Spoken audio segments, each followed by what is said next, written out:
Good evening, this is Philip, Phildy Music, and tonight we are doing a tier ranking of the studio albums of Funkadelic. Just Funkadelic, not doing Parliament tonight at least. It's taking me a little while to get through. Some of these albums are super long. Um, well, one in particular is super long. Um, I was inspired to do this because Taste Like Music, they did it on their channel a few months back. So I was like, let me try this one. I put it on my list to eventually get to it. So I'm finally there. And because I have never listened to a full Funkadelic album before. Um, my history with um, Funkadelic don't really have it. I just know some of the people that's been involved. George Clinton, of course. Don't really even know his stuff. I mean, I know hip hop has sampled a lot of Funkadelic stuff and George Clinton and stuff, but I remember George Clinton from when Methods of Mayhem put out "Get Naked." He was in that, so that was something for me because I was really into Methods of Mayhem at that time. That's Tommy Lee's side project from Motley Crue. Um, and that song had Fred Durst from Limp Bizkit and Lil Kim in it, so it was a weird song. But other than that, I don't really have too much of it because they have had a whole lot of members, as you can see. Yeah, that's a lot. Yeah, it's Bootsy Collins. I know him from a lot of different things. So, um, but that's pretty much it. So let's go ahead and get started. Get my notes out on my phone from what I took little notes from every album. But of course, I'm gonna look at the Wikipedia just because it has a lot of nuggets of detail in there, and it also has helps me more with my scores when I put them on the ranking. But I like to go in chronological order. So we'll start with Funkadelic, the debut album, 1970. They had genres down for acid rock, psychedelic funk, soul, psychedelic soul. So formed by George Clinton in 1964, but this is their first album. They said this was the unnamed backing section for his doo-wop group, the Parliaments. Evolved from soul and doo-wop into a harder, guitar-driven mix of psychedelic rock, soul, and funk, influenced by popular music and political movements. Jimi Hendrix, Sly Stone, MC5, Vanilla Fudge, major inspirations. Yeah. Let me go look at the personnel. Get Eddie Hazel on lead guitar. Backing vocals. Lucius Tall Ross on rhythm and guitar. Ramon Tiki Fullwood on drums. Billy Bass Nelson on bass and lead vocals on the song. Mickey Atkins on organ. And it has the Parliaments in there as well. So George Clinton, lead vocals. Clarence Fuzzy Haskins on vocals. Calvin Simon on vocals. Ray Davis on vocals. And Grady Thomas on vocals. And a bunch of additional musicians. It's not really part of the group. None of them really are standing out to me about anything, but produced by George Clinton as well. So there you go. So my notes on this was I thought it was a very good album. A little meandering at times, but for a debut, and setting the stage for what is going to be coming after that, wasn't bad at all. I thought it was pretty good. The reason why I scored it not super high is because of how meandering it was. So I'm gonna put this in a B right there. Yeah. So I mean, I don't know what people's expectations of this album because I did listen to the Taste Lots of Music thing, like I said, and they were saying how their last album was the worst. But I did not score it the worst, so that's a little nugget there of info. So next we have Free Your Mind. And Your Ass Will Follow, 1970. All right. charted at number 92 in the U.S., and it was the highest charting album released until 1978's One Nation Under a Groove, which I believe is their highest that they ever got.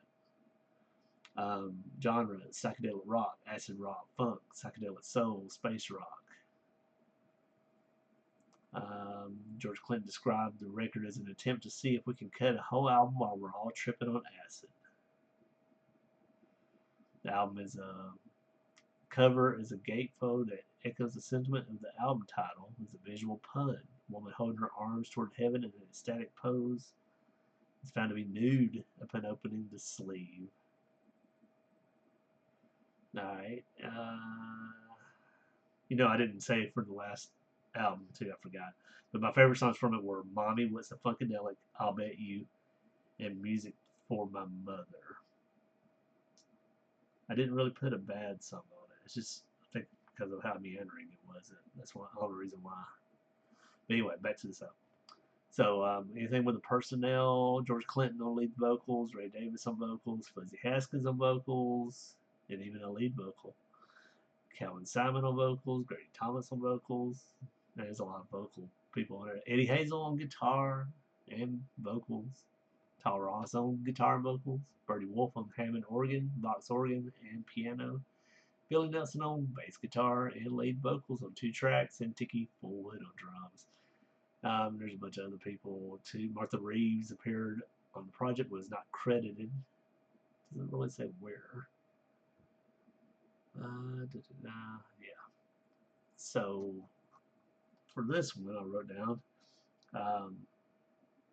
that I thought the album started, the opening track For Your Mind and Your Ass Will Follow, I didn't think was very good, and the ending, Eulogy and Light, I also think was not very good, but the middle part was okay. So, but overall, I think this album is pretty meh, especially compared to the first album, and for what's coming next. So, I'm going to put that in the D category. So next, this is the album that I've always heard was their best, and to look out for it. So, I thought this was probably going to be my number 1, but spoiler alert, it is not. So this came out in 1971. Recorded with the original Funkadelic lineup. After its release, Tal Ross on guitar, Billy Nelson on bass, and Tiki Fullwood drums left the band for various reasons. It's perhaps best known for its 10-minute title track, improvised solo by guitarist Eddie Hazel. Yeah, so psychedelic funk, funk rock, R&B, acid rock, and psychedelic soul. I didn't even say, again, I didn't say what my top song was from the other one. I only really wrote down one. So Friday Night, August 14th was the one. My least favorite was the last song, Eulogy and Light. Alright, so back to this one. I love that title track. I was talking to a coworker today about it. 2 coworkers, actually. I just thought it was such a good one. I said I could listen to that title track all day long. Excuse me too if I'm sniffly. It's like allergies and stuff. It's like seasonal. Man, it's like spring is coming. So all the desert plants out here is killing me. But yeah, so the album opens with a spoken word monologue by George Clinton, refers to the maggots in the minds of the universe. Opening title track was recorded in one take when Clinton, under the influence of LSD, told Eddie Hazel to play as if he had just learned his mother was dead. Instructed him to picture that day, what he would feel, how he would make sense of his life, how he would take a measure of everything that was inside him and let it out through his guitar. Yeah, Clinton said there was other people on the track, but he de-emphasized them in the final mix so Hazel would stand out. And Hazel utilized a fuzz and wah effect inspired by Jimi Hendrix, which I totally could hear. Clinton added delay and other effects during the mixing process because I echoplexed it back on itself 3 or 4 times, then gave the whole thing an eerie feel, both in the playing and the sound effects. Critics say it's lengthy, mind-melting, and an emotional apocalypse of sound. And it says after that, the rest of the tracks were sour harmony, group meditations, heavy with bass, keyboard, and class consciousness, with the band exploring psychedelic funk fusion. Yeah, I had Isaac Hayes on backing vocals. And Can You Get to That? Contains the element of folk blues and gospel music. You and Your Folks, Me and My Folks explores the need for interracial unity and platonic love. It features electronically distorted drums. Super Stupid was described by Pitchfork as a tale of a dumbass junkie set to a tune Black Sabbath would have been proud of. And the 9-minute closing track Wars of Armageddon has been described as a freakout jam and makes use of paranoid psychedelic sound effects and crowd sounds. And popular music scholar Yuval Taylor described it as a burning hot prefiguring of the music that Miles Davis would perform on his live album from 1975, Agartha. All right, so let's get down to the credits of Bernie Worrell on keyboards and vocals, Eddie Hazel on the guitar and vocals, Tal Ross on guitar and vocals, Billy Nelson bass guitar and vocals, Tiki Fullwood on drums, George Clinton vocals, Raymond Davis vocals, Fuzzy Haskins, Calvin Simon, Grady Thomas, Gary Scheider on backing vocals, and Hot Butter Soul backing vocals. All right, and produced by George Clinton. So my favorite tracks from it were Maggot Brain, Hit It and Quit It, Back in Our Minds, and my least favorite was Wars of Armageddon. And the main reason for that was because I thought the song was really good, but the very end, and it is very extended, it just goes into a bunch of farting and burping and moaning, like sexual moaning and stuff, and it just took me out. I just wasn't into it. Alright, so I think I am going to put that one. I don't know why I'm making the but it's an A, so it's going in the A. So there. Just because I probably would skip the last part of that Wars of Armageddon song, just because I would just end it early, so it can't be a no skip because of that. So next we have America Eats Its Young from 1972. It's their first double album. First album to include the whole of house guests, including Bootsy Collins and Catfish Collins, Chicken Gunnels, Rob McCullough, and Cash Waddy. It also features Plainfield-based U.S. United Soul, which consisted of guitarist Gary Scheider and bassist Cordell Mawson on most of the tracks. And it was recorded in Canada, Toronto, Ontario, and in the UK. First widespread appearance in the Funkadelic logo. Genre funk, rock, jazz fusion of rock, yes. Personnel, Calvin Simon, George Clinton, Bernie Worrell, Gary Scheider, Dr. Music, Diane Brooks, and Steve Kennedy on vocals. Guitar, Gary Scheider. Bass, Prakash John. Keyboards, Bernie Worrell.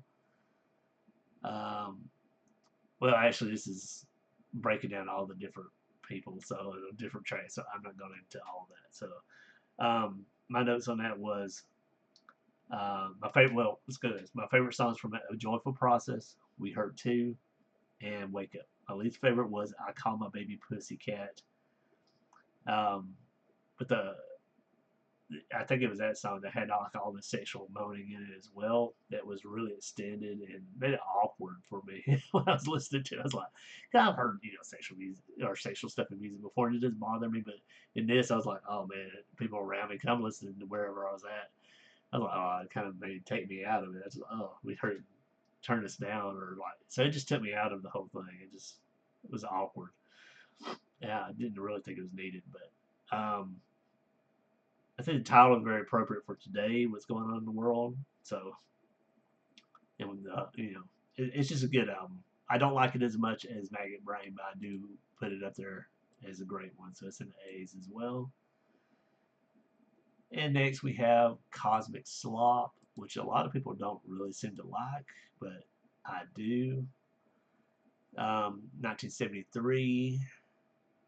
It has been favorably reevaluated by critics long after its original release because it was a commercial failure. Hit 112 on the Billboard Pop charts. First album to feature artwork and liner notes by Pedro Bell, and who assumed responsibility for the band's gatefold album covers and liner notes until the band's collapse after 1981's The Electric Spanking of War Babies.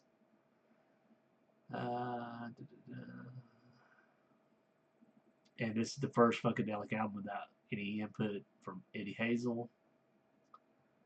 So genres: funk, rock, hard rock, proto heavy metal, psychedelic rock. Okay, personnel: Bernard Worrell on keyboards, melodica and strings, Boogie Masson on bass guitar, Tyrone Lampkin on percussion, Gary Scheider on lead and rhythm guitar, Ron Bukowski on lead and rhythm guitar, Tiki Fullwood on drums, Parliament members Malia Franklin and Debbie Wright on vocals that were uncredited. Yeah, George Clinton had written almost all of the songs too, or partly written all of them. So I thought this is to me their best album.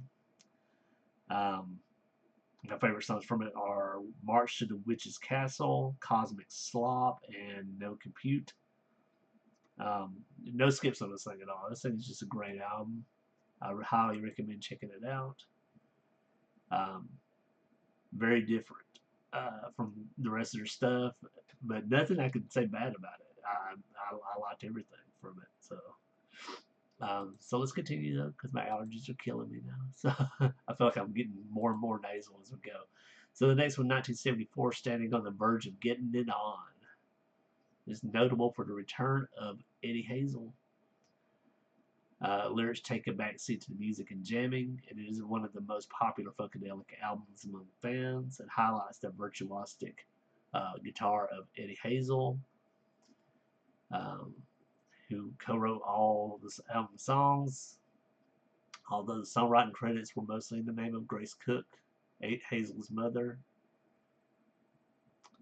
which he did to avoid contractual difficulties with publishing rights.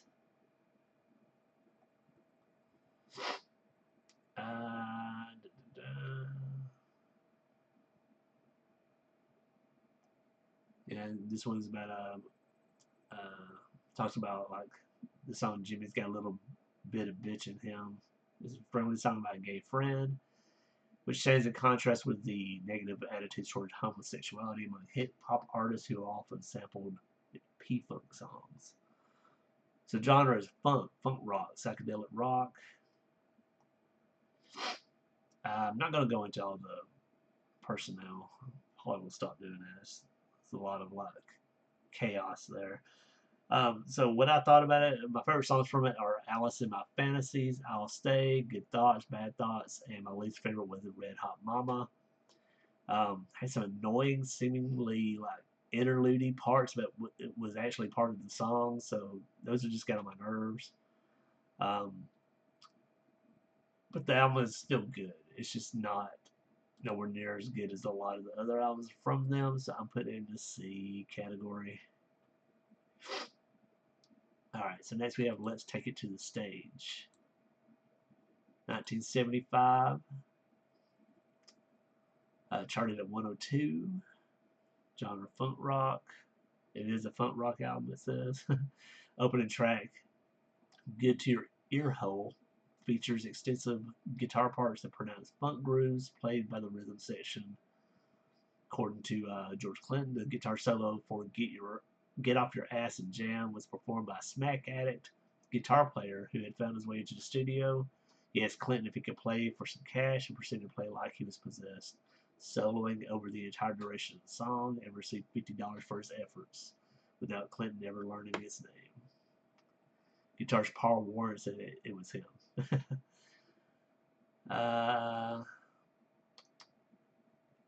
Closing track, Atmosphere, begins with a monologue by Clinton about dicks and clits, and incorporates an extended organ coda from Johann Sebastian Bach. And Get Off Your Ass and Jam has been sampled on several hip hop hits, including Brand Nubians' Slow Down, Public Enemy's Bring the Noise, and NWA's 100 Miles and Running. So my favorite songs from this was Good to Your Ear Hole, Baby I Owe You Something Good, and the song is Familiar, and my least favorite is the title track. That one, it was just a lot of like talk singing and stuff like that, and just didn't do anything for me. I do like there's a lot more gospel elements are being added into their album, or at least this album. So I did like that. So uh, I am also going to put this in the A category, but I am putting it behind Maggot Brain and America Eats Us Young. All right, next we have Tales of Kid Funkadelic, 1976, genre funk.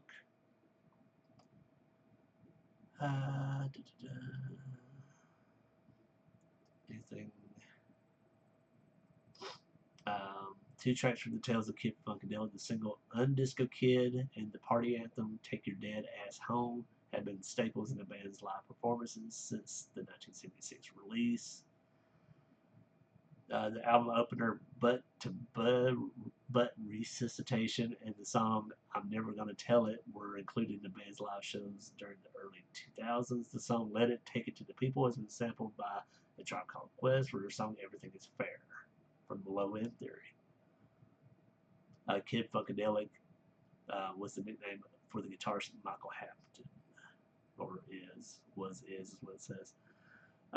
So for me, my favorite songs was the Butt to Butt Resuscitation, the title track, and I'm Never Gonna Tell It. My least favorite was A Disco Kid. It's not as trim as some of their other releases. There's some fluff on it, but I still think it's a really good album, though. So I'm going to put it in B. But do I like it better than that first album? Let me look at my scores. Ooh, I think I like the first one better. So I'll put it right next to it. Next we have Hardcore Jollies. Didn't really write any notes on this one, but I do have my score and my favorite songs from it. So I'll make this one quick. 1976. First to be released on a major label, which was Warner Brothers. And this is where it starts getting hard to listen to it because none of them are on Spotify or anything like that. So I had to go on YouTube. It's dedicated to the guitar players of the world.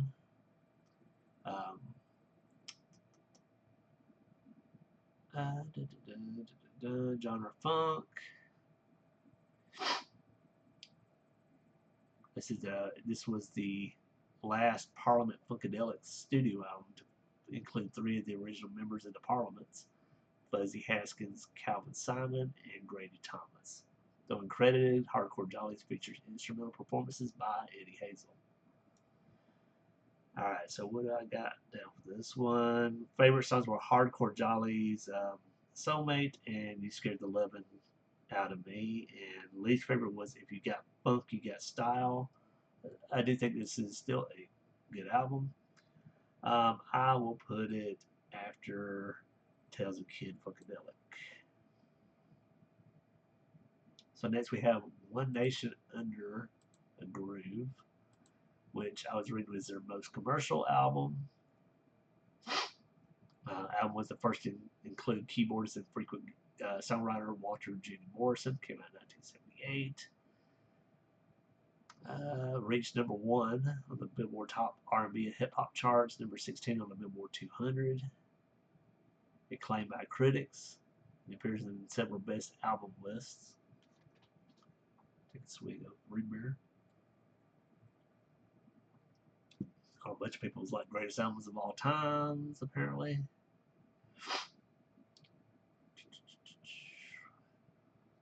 According to academic Bill Martin, this is indebted as a good deal more to progressive rock than most critics are willing to admit, as well as progressive soul, Hendrix, and Sly Stone.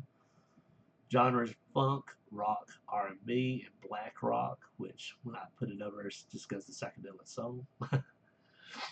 Alright, so I did not like this one as much as other people. Maybe it's something that will have to grow on me in the future as I if I keep on, doing another deep dive or something of this or go back to this album. But I did not care for it. I didn't do any research before, so I didn't know this was their biggest selling one or whatever, their most, you know, highest rated one. But my favorite songs from it was Groove Allegiance, Who Says a Funk Band Can't Play Rock, and One Nation Under a Groove. Um, Promental was my least favorite. But the album to me was rambly and not focused. And I was surprised that this was their biggest commercial release. So I do think this one is kind of meh, to be honest. I know I already have. Is it better than Free Your Mind? I think I'm moving things out of order. Let me move it. I'll put it right there. Okay. Next one we have Uncle Jam Wants You from 1979. Funk disco R&B pop, produced by George Clinton under the alias Dr. Funkenstein. And it's the first one to not sport a Pedro Bill cover since when he started doing it with America Eats Young. But he did provide artwork for the album's back cover and interior. This was also charted high, number 18 on Billboard 200. It's a reference to the Uncle Sam Wants You for the U.S. Army recruitment posters. It may be a more militant sequel to the band's previous album, When They Should Under a Groove, with the band waging war against the rise of disco. Its purpose is also to rescue dance music from the blahs. And the cover art depicts George Clinton in a Huey Newton Black Panthers pose and features the band's last big hit single, Not Just Knee Deep.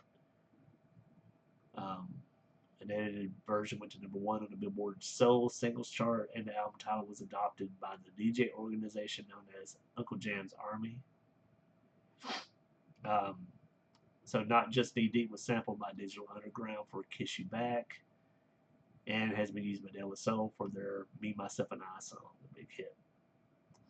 So this one I did like a lot better than the last one, but I did have some problems with it because there's a lot of like almost seemingly like religious, military, infomercial kind of stuff going on in it. I know it's part of the theme, but it kind of took me out of it. But I didn't like those parts of it. But my favorite songs from it was Uncle Jam Wants You, Field Maneuvers, Not Just Knee Deep, and least favorite was Uncle Jam. So I am going to put it in the B category.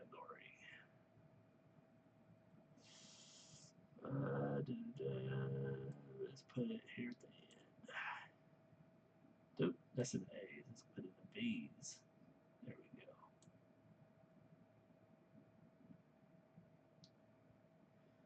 Alright, next we have kind of a weird one where some people don't even count this in their regular discography, but since it's here, I did. It's called Connections and Disconnections from 1981. This is 1980 from Germany, but 1981 for everybody else. So 80, 81. Recorded by Fuzzy Haskins, Calvin Simon, and Grady Thomas.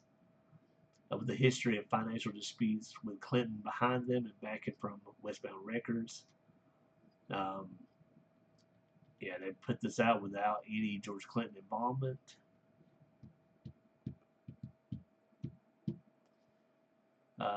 Compete and release challenged George Clinton's claim to the ownership of the Funkadelic name, ultimately leading to a lawsuit between the trio and Clinton.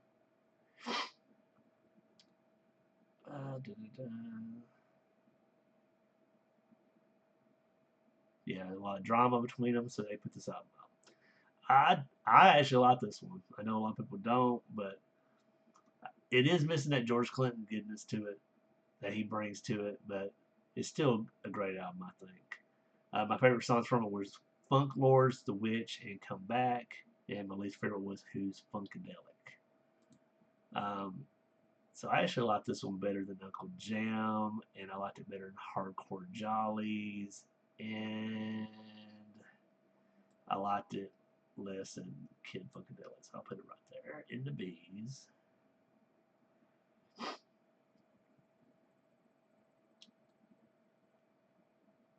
All right, so we only have 3 left, so I'm knocking this out pretty quick. So the next one is The Electric Spanking of War Babies from 1981. Funk, allusion to the Vietnam War and baby boomers. Sly Stone contributed to the recording session, singing lead vocals on Funk Get Stronger. Originally planned to be a double album, but the idea was quashed by Warner Brothers. The title refers to the U.S. government's use of media propaganda to promote imperialism and war.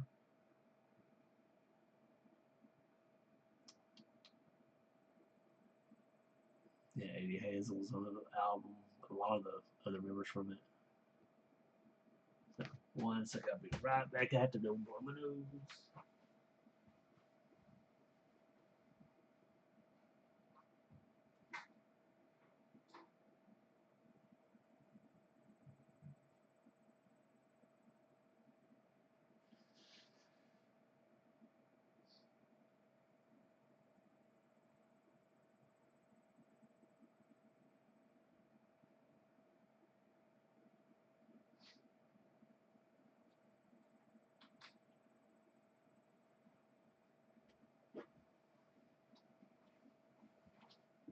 All right, I'm back. Sorry about that. All right, so apparently there was some let's see. This is the only Funkadelic album the late Roger Troutman appears on as well. Sly Stone performed several instruments and contributed production to the album. It's an artwork controversy designed by Pedro Bell, deemed inappropriate due to the cover featuring an overtly phallic spaceship that transported a naked woman.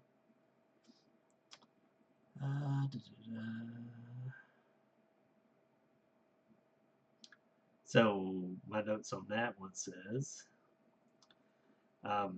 that pretty much still a good album, but not as good as a lot of the other ones. And I I am noting some Brazilian and Jamaican influences coming into it. So that's all I wrote about it. But not much to say for me. But I did write down that Electric Cuties, Funk Gets Stronger Part 1, and Shotwaves were my favorite tracks from it, and the title track being my least. So I am going to put it. Did I like it better than that one? Standing on the verge of getting it on. Yeah, I did like that one. I like this one better, so I'll put it there in the C category. So 2 left, and these two, yeah, it's a bad way of ending it. So anyway, this album called By Way of the Drum um, came out in 2007, but was recorded in '83 to '85. Was supposed to be coming out um, probably in '85, but it was shelved. It said like one song came out as a single in '89. But yeah, so it's a shelved album that came out and saw the light of day.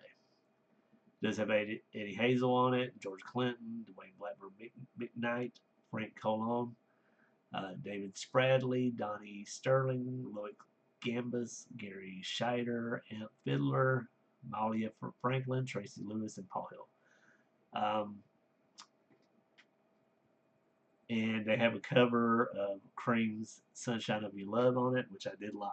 I did put that as one of my songs I like, and I like the opener too, Nosebleed. My least favorite though was Yada Da Da. So much 80s influence on this album, which it is an 80s album, but a lot of Prince influence, a lot of New Jack Swing influence, a lot of hip hop influence. But it's a rough album. Um, Did not really enjoy this one at all. I think this is the worst album. It should have stayed shelved. It meanders all over the place and it's weak. Um, so I am putting this all the way at the F category at the bottom. And then finally, not their worst album. First, you got to Shake the Gate. But I understand why people would say it is because it is super hella long, 3.5 hours long. It's their final album. Came out in 2014. Genres funk, hip hop, trap, groove metal, soul jazz, and G funk. So the ones that have been giving out inspiration to hip hop has now taken on inspiration from current hip hop. But they're also showing off their metal side and their soul and jazz side, their funk side. So trying to see if there's anything to really talk about. Not really. So my notes on it were my favorite songs were Po Power, Dirty Queen, and As In. My least favorite was Fucked Up. I was complaining about how long it was. There are some gems in it though, but there's a lot of fluff and bad songs on it as well. But it is kind of a meh final though. Even as long as it is, like I said, there's some good stuff in it. But it's kind of expected for a band going on this long and then not putting anything out for a long time and then finally coming out with one last album for it not to be that great. So I wasn't too surprised. And when I saw it was that long, I was like, oh god, this is going to be hard. But I am going to put this in the May category. Let me see where I put some of these other ones. Do I like this one better?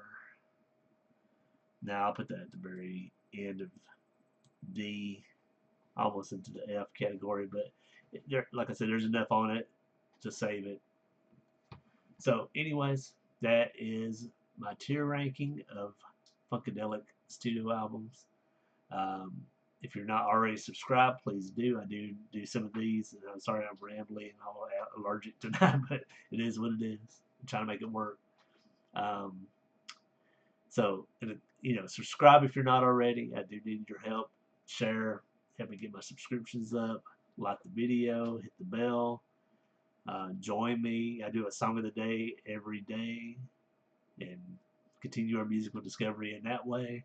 And I also do these deep dives, and sometimes I do some album reviews. So um, I call these deep dives, but it's a ranking, but it's me diving into their discography. And yeah, it took a little while with this one, but overall I'm pretty happy with them, especially that No Skip album and that top A row. Yeah, it's pretty good stuff. But they're all over the place as you can see. So anyway, in the comments below, let me know what your ranking would be or your thoughts on what I wrote. I'm sure people are disagreeing from what I have seen in like the comments of like Tastes Like Music's video on it. So and also what I saw on like Reddit and stuff like that. So yeah. Anyways, have a good night, and we'll see you tomorrow for another song of the day. Goodbye.